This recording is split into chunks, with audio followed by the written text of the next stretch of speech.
Let's take a look at the first problem. The first problem says x squared minus 5x plus 6. And as you can see, Bob did some work over here, and he came up with negative 6 and 1. So he wrote down x minus 6 and x plus 1. And so if we wanted to check this really quickly, one of the shortcuts that I had mentioned to you was just to look at those last two terms.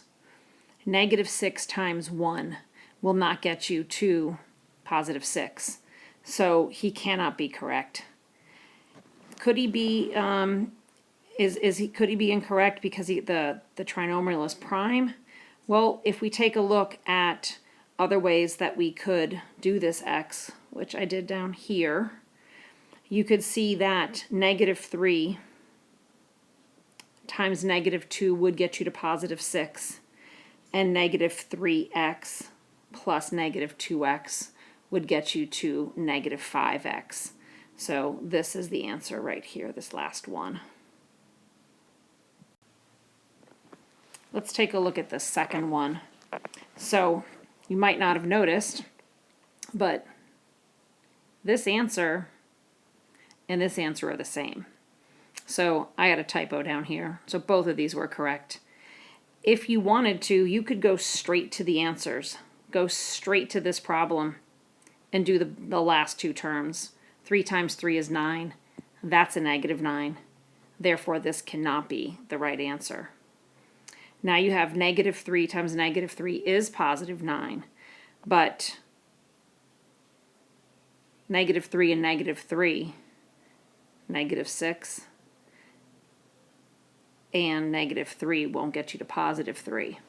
But let's say you just wanted to come back up here and do the work on your own. If you wanted to look at Bob's work, you could say 2x times x is 2x squared. 2x times 3 is 6x. X times negative 3 is negative 3x. And negative 3 times negative 3 is 9. So Bob is either correct or he's incorrect, and that's the answer. That's not right. On the third one, I had suggested that you read all the answers first.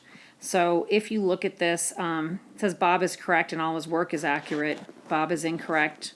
The trinomial is prime. Bob is incorrect. Why did he factor out a negative 1? He should not have done that.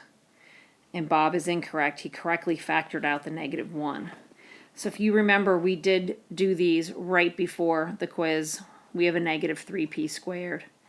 And so we do need to factor out the negative 1. So we know that this is not going to be correct, and this is not going to be correct. So if we factored out the negative 1, all of these signs would change. And this is all that the question is asking us. It's not asking us for a final answer. It doesn't even matter if this is correct or not. It's just that he didn't factor out the negative 1, and this should have been a minus, and this should have been a minus sign. Now the last two, factor x squared plus 100. It is x squared plus 100. It's prime and cannot be factored because of the plus sign. Remember that this was the difference of squares, which would have gotten us x minus 10, x plus 10, if it was a minus sign. So none of these are going to work. If you actually looked at these here, 50 times 50 won't get you to 100. That'll get you to 2,500. This will get you to 100, but this is x squared plus 50x plus 2x plus 100. So this one would be x squared plus 52x plus 100. But this answer is prime. And the last problem, carefully. This is a clue that we have to go ahead and factor out that GCF. And then go ahead and say what number will multiply to get you to negative 12. That will add to get you to 4. So you have positive 6 and negative 2.